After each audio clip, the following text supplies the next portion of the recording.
आज हम Gauss theorem पढ़ेंगे। गॉस थ्योरम क्या होता है? इसके पिछले लेक्चर में आप लोगों ने पढ़ा था फ्लक्स क्या होता है। तो आज एक गॉस थ्योरम में क्या बताया गया है, किसी इनक्लोज सरफेस में कितना टोटल फ्लक्स प्रोड्यूस होगा, कितना फ्लक्स प्रोड्यूस होगा, उसी के बारे में बताया गया है। यानी the flux produced enclose a gauss surface is equal to I equal to q naught q upon epsilon not.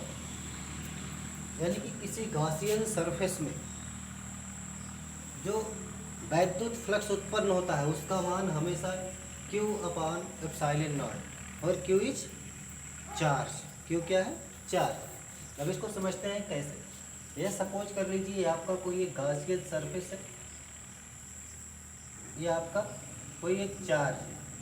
अब ये चार्ज यहाँ पर आपको सपोज करो कि यहाँ पर आपको निकालना है कि कितना है ये फ्लक्स है।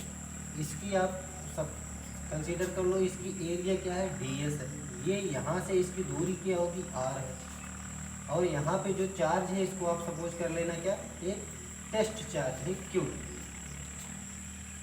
अब इसमें इलेक्ट्रिक फील्ड जो प्रोड्यूस होगी उसकी डायरेक्शन किधर होगी? इस तरफ, सबको पता है। अब आपको निकालना क्या है? यहाँ पे देखिए दो चार्ज है, एक Q दूसरा Q नॉट। तो जहाँ पे दो चार्ज होते हैं वहाँ अकॉर्डिंग टू कूलॉम्स लॉ आप लोगों ने पढ़ा है क्या? तो फोर्स प्रोड्यूस होता है। तो फोर्स जो प्रोड्यूस होगा वो क्या होगा? F equal to q naught upon r square. यहाँ पे K लिख दीजिएगा। अब आप K की वैल्यू को आप पुट कर रहे थे 1/4 epsilon naught q naught upon r square. ये चीज़ होगा। आपको निकालना क्या है कि यहाँ पे कितनी इलेक्ट्रिक फील्ड है, आप इसे निकाल लीजिए। तो इलेक्ट्रिक फील्ड निकालेंगे तो उसके लिए फार्मूला क्या होता है? Electric field equal to F upon q. ये होगी आपकी इलेक्ट्रिक फील्ड।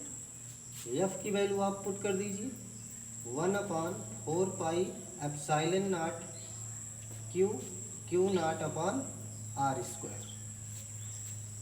अब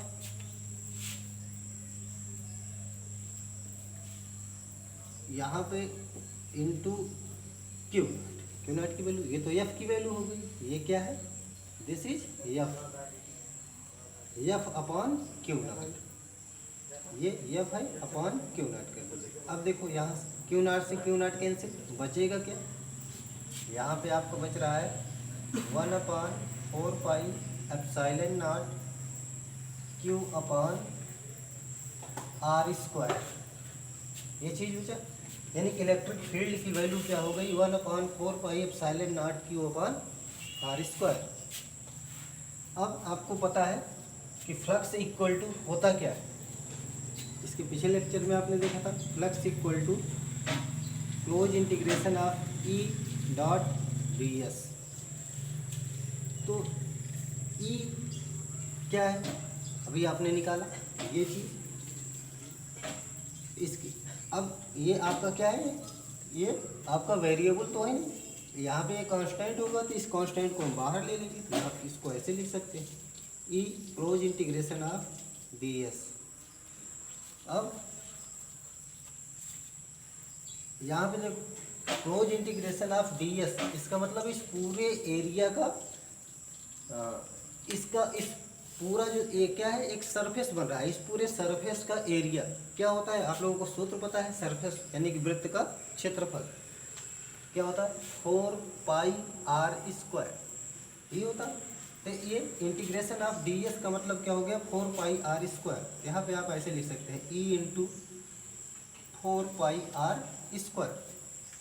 अब आपको क्या करना है?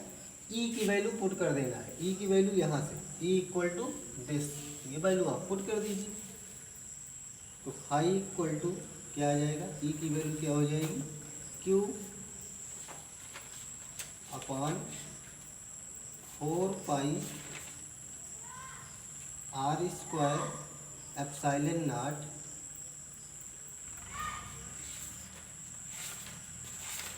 Into 4πr²।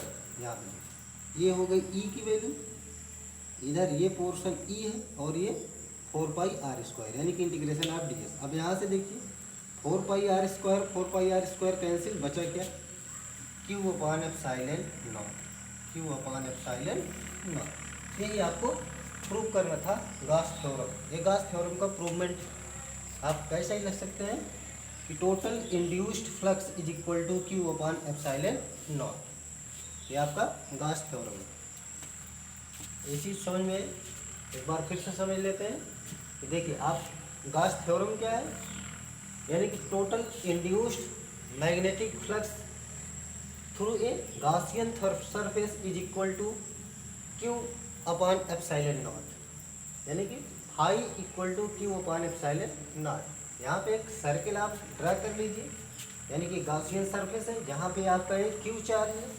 अब यहाँ से R दूरी पर आप कोई एक टेस्ट चार्ज लिए हो जिसका मान क्या है Q0, और इस यहाँ का एरिया क्या है ds, यानी कि स्मॉल एरिया है ds। तो यहाँ से जो इलेक्ट्रिक फील्ड प्रोड्यूस होगी आउटसाइड होगी, यानी कि इलेक्ट्रिक फील्ड की डायरेक्शन ये हो जाएगी। अब आपको पता है कि जहाँ पर दो चार्ज होते हैं उनके बीच में अट्रैक्शन या रिपल्सन फोर्स काम करता है। ये जो फोर्स होगा उसकी वैल्यू क्या होगी, अकॉर्डिंग टू कूलॉम लॉ आपको पता है F = K Q1 Q2/r²। तो यहाँ पे Q1 Q2 की वैल्यू क्या है, Q और Q0। F = K Q0/r²। अब K की वैल्यू क्या होती है, हम सबको पता है कि 1/4πε0 Q0/r²। आपको पता है कि इलेक्ट्रिक फील्ड इक्वल टू क्या होता है कि फोर्स अपॉन चार्ज। तो ये फोर्स है और ये आपका चार्ज है, ये टेस्ट चार्ज है। तो यहाँ पे देखिए 1/4πε0, आपने देखो यहाँ पे F की वैल्यू आपने निकाल लिया है 1/4πε0 Q0/r²। इसी वैल्यू को यहाँ पुट कर दो F की जगह। F की जगह आपका 1/4πε0 Q0/r² डिवाइडेड बाई Q0। तो यहाँ से देखोगे आप तो Q0 से Q0 कैंसिल आउट हो जाएगा, बचेगा क्या आपका कि 1/4πε0 Q/r², 1/4πε0 Q/r²। अब हम आगे बढ़ते हैं, हमको E भी मिल गया। अब हमको according to the definition of flux हमें पता है कि फ्लक्स इक्वल टू क्या होता है, close integration of E into ds। अब E की वैल्यू आप यहाँ से इसको पुट करेंगे। अभी आप देखिए E हियर क्या है, एज ए कॉन्स्टेंट, E को हम बाहर ले लेंगे तो E इंटू ds। अब E इंटू ds हो जाएगा तो E, अब ये क्या है, close integration of ds। Close integration of ds का मतलब हुआ कि इस पूरे सर्किल का क्षेत्रफल, तो आपको पता है ये पूरा सर्किल इसका क्षेत्रफल का फार्मूला सबको पता है कि 4πr²। तो यहाँ पे इसकी वैल्यू क्या हो जाएगी 4πr², तो E इंटू 4πr²। अब E की वैल्यू पुट कर दो, E की वैल्यू कितना आई है 1/4πε0 Q/r²। यही चीज़ लिखो Q/4πr²ε0, ये हो गई किसकी वैल्यू, E की value into 4πr², into 4πr²। 4πr² cancel हो जाएगी, बचेगा क्या Q/ε0। यही आपका गॉस थ्योरम का प्रूवमेंट है। मुझे उम्मीद है कि आप लोगों को ये चीज़ समझ में आई होगी। Thank you.